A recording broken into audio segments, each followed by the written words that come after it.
So welcome to another edition of @VikingDiff. Today we have two very famous alums back with us.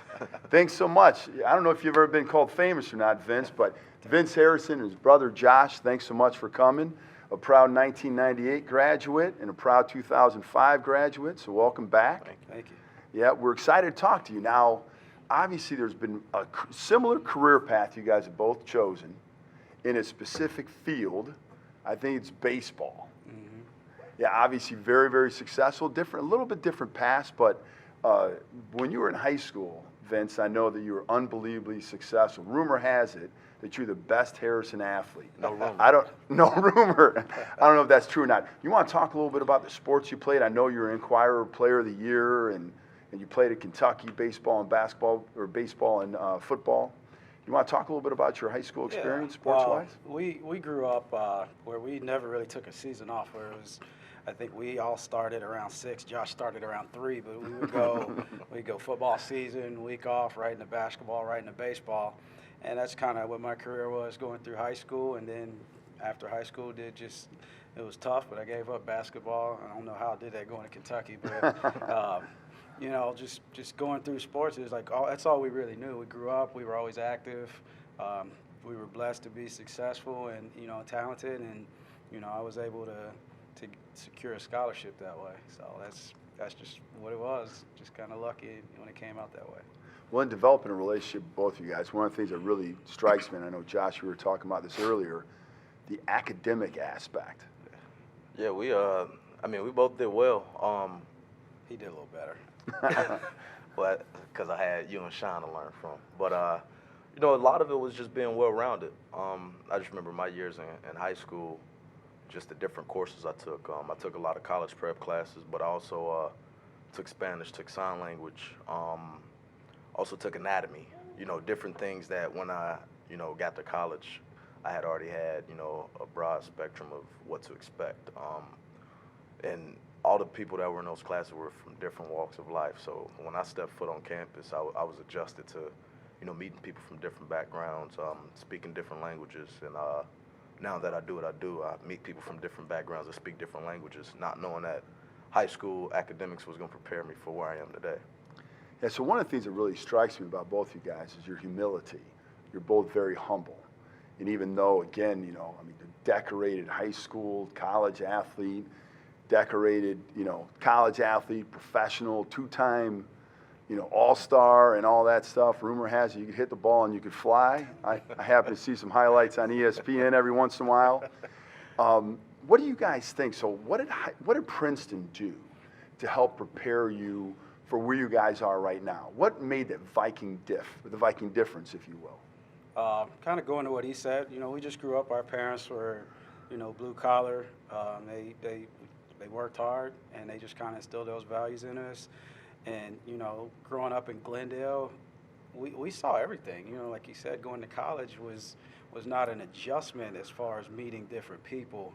You know, we went to Princeton, and it's so diverse. So the diversity alone was something that just kind of prepared you for outside of high school. Then you get into college, and then, you know, even pro ball, like he says, we did the same things. Like, you take this Spanish class, like, where's this going to help? Well, you start to see, you know, Spanish is being spoken a lot more in a lot more places. And in the baseball world, it's probably almost more than English now. Yeah. So you get that, and then, you know, just the diversity of Princeton, just the culture that was always created. The love, too. Yeah, the love, the family, the way that the community embraced its the people and the teams. The support we had there was amazing.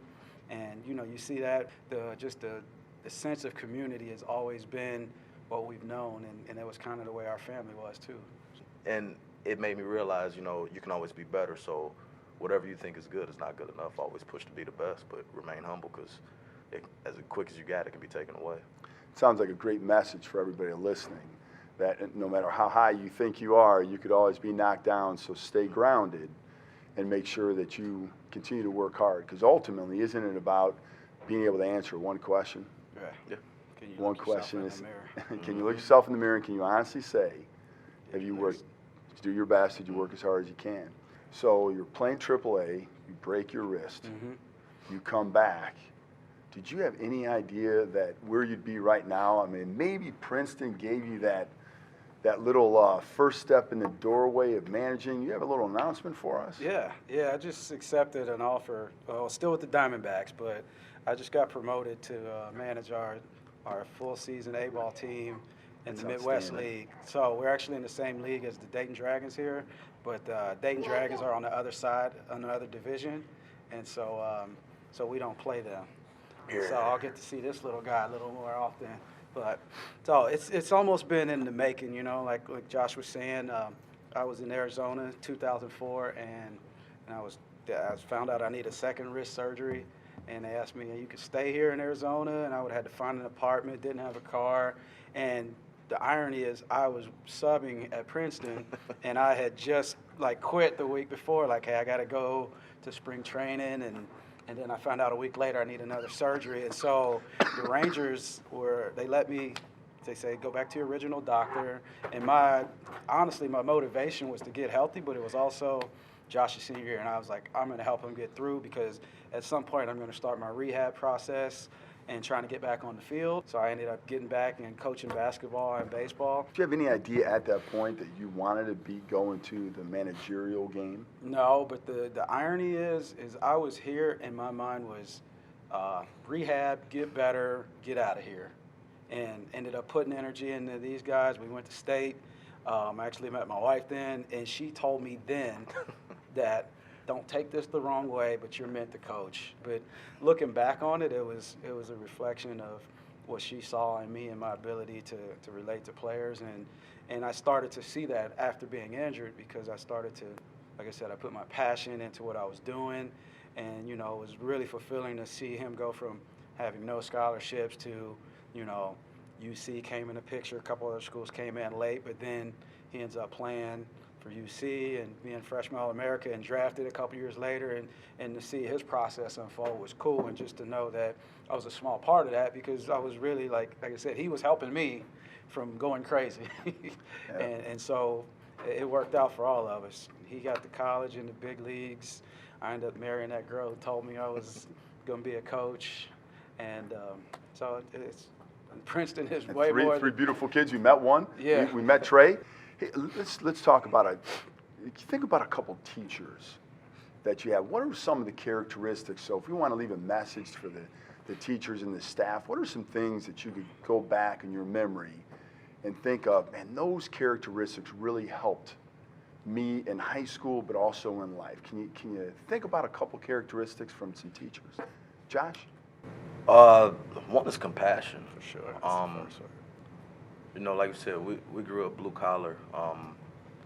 We didn't have everything we wanted, but we had what we needed. But we also had classmates that had less than us, classmates that had more. And just for, you know, some of those teachers that have compassion, you know, to understand, I get it, we're at school, but, you know, life is tough for some people, and some people bring issues to class.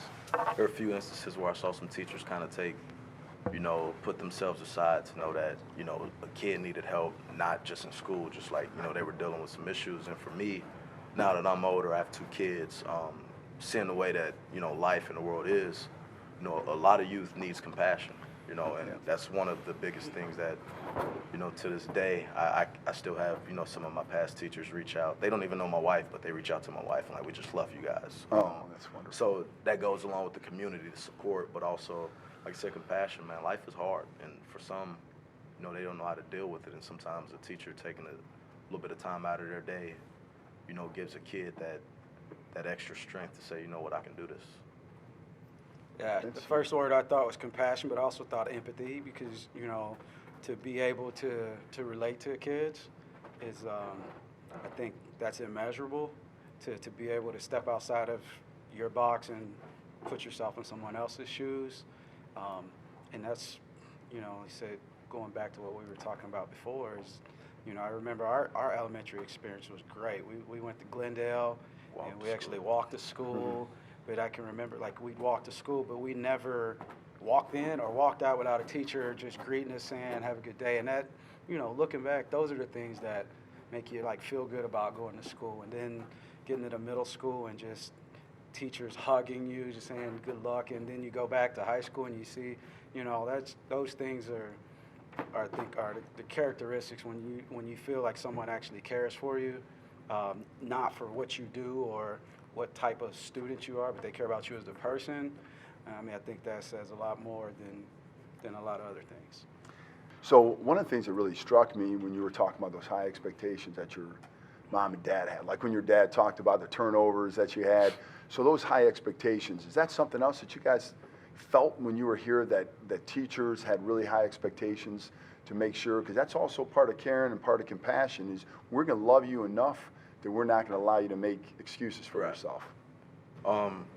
Yeah, I definitely think so, because, you know, without expectation, you know, some people need their back against the wall for them to, you know, understand what they're capable of. Like I said, as I've gotten older, I can pay attention to certain things where sometimes kids are afraid to try because they're afraid of failure.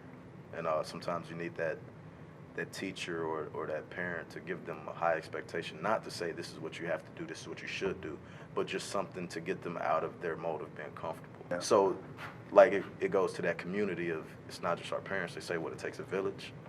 That's pretty much what Princeton was. So that level of high expectation was not necessarily saying get 4.0s, but do your best, show up on time, be respectable, and, you know, respect others, respect yourself.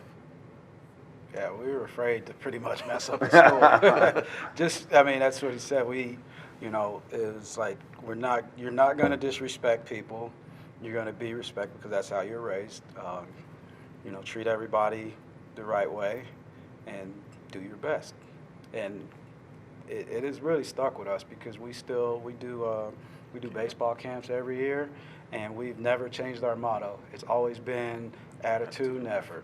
What a great message to leave this session at VikingDiff, attitude and effort. So Harrison brothers, Vince and Josh, thanks so much for coming in. I know we have another decorated Harrison brother as well, but I appreciate you guys coming in today and sharing some thoughts from the manager. Congratulations. Thank you. The player, and we certainly appreciate what you guys have done for our Viking community. You guys are great role models, humility, that's what we need. We always have to stay humble, and certainly appreciate you guys coming. Thanks for having us. Thanks for having us.